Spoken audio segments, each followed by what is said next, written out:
Hello everybody, this is your host Carlton Craze and welcome to the newest episode of Carlton's MCU Stuff. In today's episode we're going to talk about a bunch of stuff that recently happened, like DC's Gotham Knights new trailer, some of the Suicide Squad Kill the Justice League's delay and other stuff about that, the new Sesame Place lawsuit, and Comic-Con with Marvel announcing a bunch of new movies coming soon. Hope you guys will enjoy this episode. Remember to subscribe and thank you. So now that we have recently gotten a new Gotham Knights trailer, my biggest problem with the trailer is that we don't get to see that much gameplay. Like, I know that we got to see some gameplay, but I want to see how the actual game looks. Not like a little cutscene or showing how we're gonna play the game. Like, I am kinda optimistic for this game, and I hope the game is good. But for right now, they haven't showed us too much gameplay, except for that one gameplay trailer, which looked fine. So I'm kinda worried about it. So, let's see. I'm gonna ask someone else for an opinions on this trailer. So today I have a guest who I'm going to interview about the Gotham Knights trailer. So Quadir, tell me, how do you feel about the Gotham Knights trailer? Well, first let me introduce myself. My name is Quadir, aka Vice. Yeah. And about the trailer, I really think that I'm personally really excited for the game. I'm pretty sure I would like the game because as a little kid, I really liked Batman. And yeah, I think it might be a good game. That's all you really have to say? Yep. Okay. So that's all I really have to say about Gotham Knights. And then there's Suicide Squad Kill the Justice League, which unfortunately got delayed to next year. And I hope that it's a good game, looks fine, don't know much about it, kind of looks like Sunset Overdrive in a few departments, kind of excited, not really. So that's all I really have to say about Suicide Squad Kill the Justice League. Any opinions, Quadir? Well, Suicide Squad is a good movie in my opinion. Both are good movies. First one sucked. It did not suck. I thought it was terrible. Okay, whatever. For the second one is 1,000 times better. Every single department is better. It's better. It's just better. Okay, whatever. I think that the game will be good because I saw the trailer of the costumes and the outfits, but I'm pretty sure it might not have Deadshot. That's the only downfall. It's not gonna have Deadshot. It's so obvious. Why? Wait, I'm so confused. Wait, was it Dead? Oh yeah, it is gonna have Deadshot. Crap, I was confused for a second. Oh, well, in that case, yeah, I think the game's pretty good. And I'll definitely get it. But they need to lower the price because it's... I don't care if it's $70. I'm not buying it for $70. Well, sucks to be you then. Okay. Like, I would much rather have lower prices, but it's a AAA developer and they're always gonna charge $70 even if you don't want them to, so it's kind of unfortunate anyway. That's all we really have to say about both topics on DC, and we'll talk about more DC later in the podcast when we get to the Comic-Con section, but for right now, let's just talk about other stuff. A bunch of recent videos have showed up online of a bunch of Sesame Place actors or workers playing as certain characters like Rosita or another red character. Sorry, don't know much about Sesame Street, I haven't watched it in a long time. Literally denying hugs or claps or something like that to a bunch of black kids. There have been a bunch of video edits about it. I'll show a few on screen right now. And yeah, that's what has recently been happening at Sesame Place. And it's a shame because Sesame Place is kind of a fun place. And it's sad to see that this is happening at somewhere and it completely goes against what the original Sesame Street was about. I hope that this issue starts to get fixed. And I don't know who to blame here. Because it's definitely the actors. The actors playing it as it too. And I feel that they should get fired. I hope that they probably are going to get fired. Plus, not only that, I think SeaWorld should be more held responsible for it than Sesame Street or the company that works on Sesame Street. Because SeaWorld actually runs Sesame Place. So I hope that these issues get fixed as fast as they can. Any opinions, Quadir? No. Not really. But, I really don't like the fact that they did that. But you shouldn't be suing the whole of Sesame Place itself. You should try to get a lawsuit against those actors Well, who you are don't in the really know costume. you don't really know the actors, and Sesame Place is kind of the responsible of the actors. So even if Sesame Place didn't have anything to do with it, it kind of was warranted. So that's it. So that's really all I have to say. All right. Now on to the next topic, some of the more recent announcements from the convention Comic-Con by certain presenters. First one being DC. So we got two trailers, one for Shazam and one for Black Adam, which I think Black Adam looks good. I don't know much about it and I have to rewatch the trailer, but I'm sort of excited for it. And Shazam looks pretty good too. I'm actually excited for that too.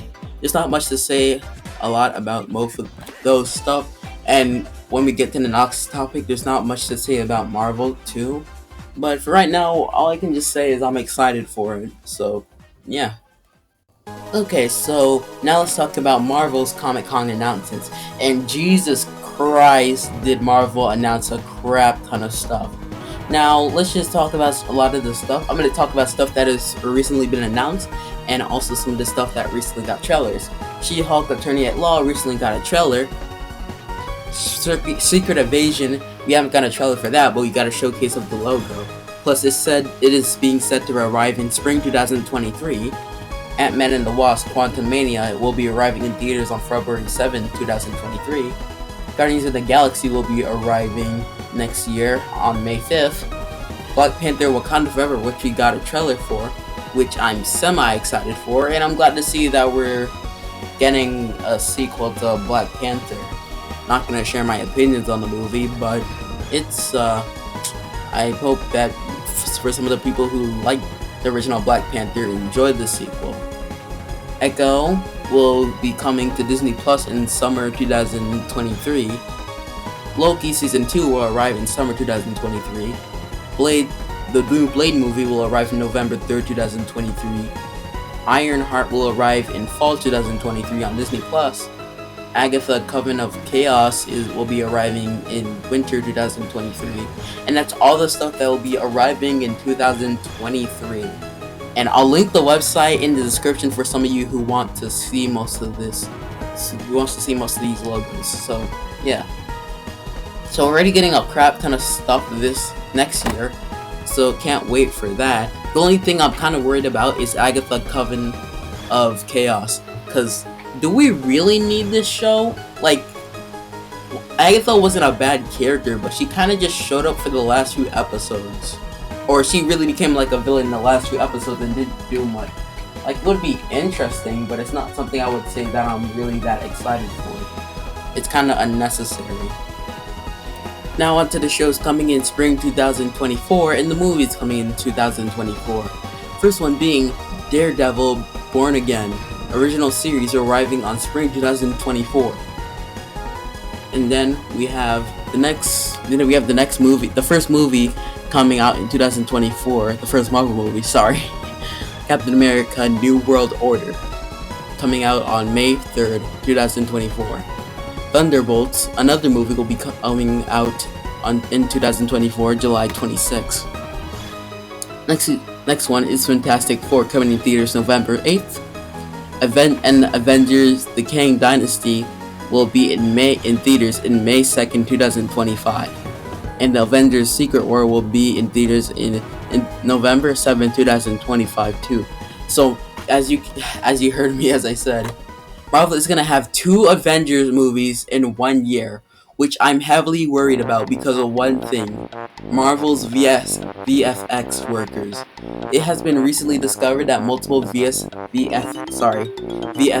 workers at Marvel have not been under the greatest conditions. That's how I'll put it. They have been underpaid, overworked, plus hold on, let me quickly find the post saying, I'm pretty sure one of the Marvel employees put out a statement from from a newsletter talking about how bad the treatment has been.